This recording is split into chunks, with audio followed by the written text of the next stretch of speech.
Ça, regardez bien, ça va peut-être être votre avenir à très très court terme, votre quotidien. Alors pourquoi est-ce que je vous dis ça? C'est tout simple. Le gouvernement vient d'annoncer aux restaurateurs qu'ils seraient autorisés à rouvrir leurs établissements à condition d'obliger les clients de scanner un QR code qui les reliera à une base de données qui enregistrera tous leurs déplacements. Alors, qu'est-ce que ça va changer dans nos vies? C'est tout simple. C'est un peu le droit à l'anonymat qui disparaît. C'est-à-dire que pour avoir une vie normale, eh bien, vous serez obligé d'avoir un smartphone sur vous en permanence. Donc déjà, il y a des Français qui n'en ont pas, ils vont devoir en acheter. Sinon, ils seront exclus de tous les bars, les restaurants. Et puis, cette mesure, elle sera certainement ensuite généralisée aux autres magasins. Il n'y a pas de raison. Ou aux salles de spectacle, au cinéma, à tous les loisirs, tout ce qui fait que la vie est agréable. Donc à l'usure, tout le monde devra s'y mettre.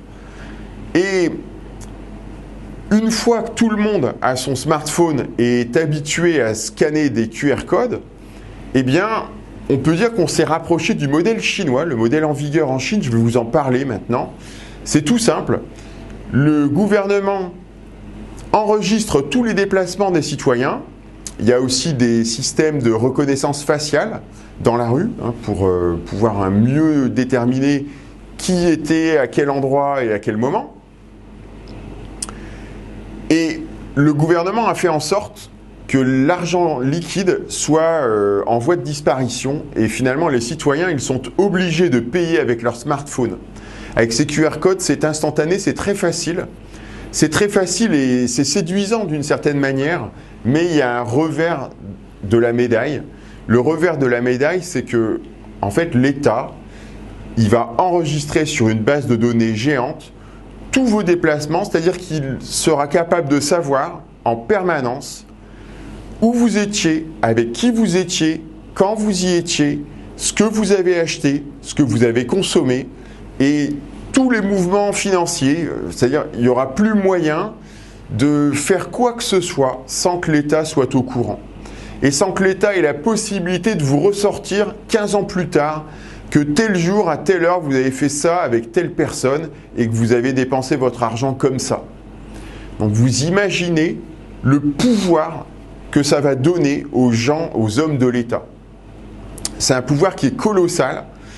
C'est une dystopie en fait. On est dans 1984 de George Orwell. C'est-à-dire que le droit à la vie privée disparaît complètement. Et on peut même aller plus loin dans le cauchemar. Si jamais vous déplaisez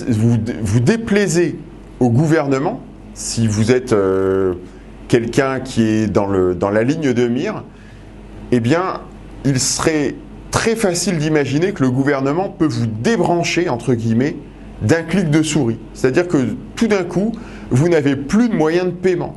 Vous avez de l'argent sur votre compte, mais vous ne pouvez plus l'utiliser. Et puis, vous aurez beau râler, vous aurez affaire à un mur administratif, vous serez débranché, tout simplement. Donc ça, c'est ce qui est possible si on ne réagit pas. Mais on peut réagir. Et je suis certain qu'on va réagir. Pourquoi est-ce que je suis certain qu'on va réagir? C'est tout simple. Le modèle chinois, il ne correspond pas à l'âme française. L'âme française, elle est vraiment imprégnée de l'idée de liberté. Ce n'est pas dans nos habitudes, dans la psychologie de la foule française, de se laisser dominer comme ça. Donc on va réagir. Alors qu'est-ce qu'on peut faire pour réagir? Eh bien, il y a différentes manières. Traditionnellement, ce sont les manifestations, mais là, ces derniers temps, ça marche moins bien, d'autant plus que les médias n'en parlent pas, donc elles n'existent pas. Et puis finalement, le gouvernement n'a pas l'air d'être vraiment enclin à écouter les revendications des manifestants.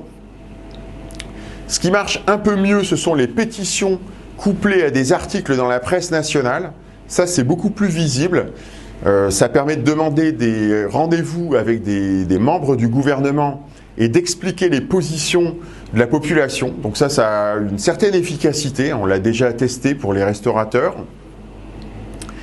Et le troisième moyen, le seul qui marche véritablement, mais ce n'est pas instantané, c'est un travail de fond, c'est un travail qu'il faudra faire. C'est tout simplement que les gens qui sont issus des classes moyennes, eh bien, reprennent la main en se réinvestissant dans le champ politique. Le seul moyen de faire véritablement entendre sa voix, eh bien, c'est tout simplement d'être élus nombreux. Et pour ça, il faut se présenter.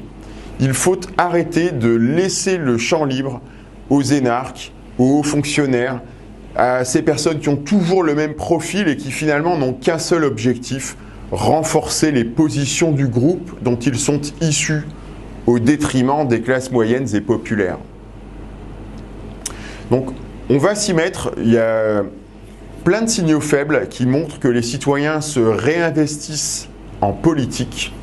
Ça va prendre du temps, mais ce n'est pas grave, nous serons patients. Et je suis persuadé que ça portera ses fruits. Ce qui est certain, c'est que nous ne devons pas abandonner nos libertés. Nous ne devons jamais, jamais abandonner.